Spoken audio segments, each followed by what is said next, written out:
नमस्कार।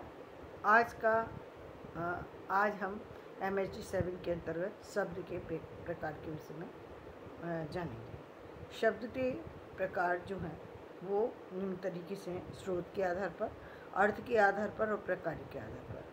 स्रोत के आधार पर हम यदि देखें तो तत्सम, तद्भव और देशज, इन शब्दों की हम चर्चा यहाँ पर कर सकते हैं। अर्थ के आधार पर देखें तो पर्याय, विलोम आदि शब्दों की हम चर्चा कर सकते हैं। प्रकार के आधार पर संज्ञा, सर्वनाम आदि वर्गों को हम इसमें जोड़ सकते हैं। इसी इकाई के अन्यत्र इन सब प्रकारों की प्रसंगानुसार चर्चा की गई है। इस प्रकरण में हम केवल रचना के आधार पर शब्दों के प्रकार की बात करेंगे। रचना के आधार पर हमने जो बात की तो एक क्या है, इसमें रचना के आधार पर जो इसके प्रकार हैं उसके विषय में हम चर्चा करेंगे। तो रचना के आधार पर जो प्रकार देखते हैं तो वो दो तरह के हैं। पहला रूढ़ शब्द और दूसरा यौगिक शब्द। यौगिक शब्द की रचना की दृष्टि से दो प्रमुख भेद हैं: दो स्वतंत्र शब्दों से निर्मित संयुक्त शब्द और समस्त शब्द, और मूल शब्द से प्रत्ययों से निर्मित व्युत्पन्न शब्द।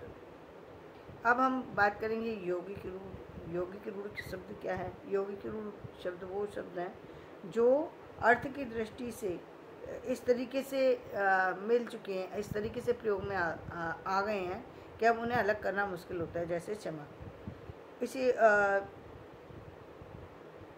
इसी तरह लेन देन या समन्वित अर्थ, ट्रांजैक्शन के द्योतन भी ये करते हैं। यौगिक रूढ़ भी इसीलिए इनको यौगिक रूढ़ कहते हैं, क्योंकि लेन या देन का स्वतंत्र अस्तित्व नहीं है। संयुक्त शब्द और समस्त शब्द में कुछ विद्वान अंतर नहीं करते।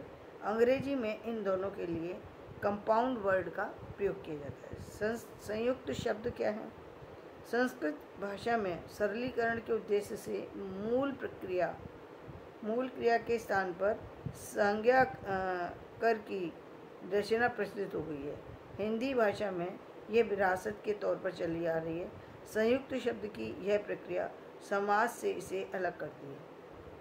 हिंदी में अंग्रेजी मूल क्रिया के स्थान पर करना होना से सैकड़ों शब्द बनते हैं। जैसे इंग्लिश में उन्होंने कहा हेल्प, ट्राई, रेन, क्लोज और स्टार्ट। उसी तरीके से हिंदी में मदद करना, सहायता, ये संयुक्त शब्द की बारे में चर्चा हो रही है।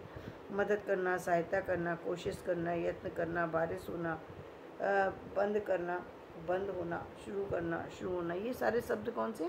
जो दो भिन्न शब्द हैं और एक साथ जुड़ करके अर्थ प्रदान करते हैं। यौगिक रूढ़ कौन से होते हैं? जो इनकी अपनी सत्ता होती है, जो इस तरीके से मिल जाते हैं, जिनका जो पता ही नहीं लगता कि ये दो शब्द हैं, इस तरीके से उनका प्रयोग होता है। अब हम बात करें कि रचना की दृष्टि से समास से भिन्न कई शब्द हैं जिन्हें हम संयुक्त शब्द की कोटि में रख सकते हैं। तो वो कौन से शब्द हैं? प्रतिध्वनि शब्द, जैसे इको वर्ड्स, जैसे चाय बाय, प्यार प्यार, प्यार व्यार, दे दाकर, मार मुर कर, उलट पुलट कर, अड़ोस पड़ोस आदि शब्द जो प्रतिध्वनित होते हैं, एक दूसरे से मिलते जुलते दिखाई देते हैं और हम लोग इसीलिए इन शब्दों का प्रयोग करते चले जाते हैं। इसी तरीके से रचना की दृष्टि से अनुकरणात्मक शब्द भी हैं, जैसे जिनमें कि अनुकरणात्मक, जिसमें कि एक आवाज़ जो है पलट करके दोबारा से आती है।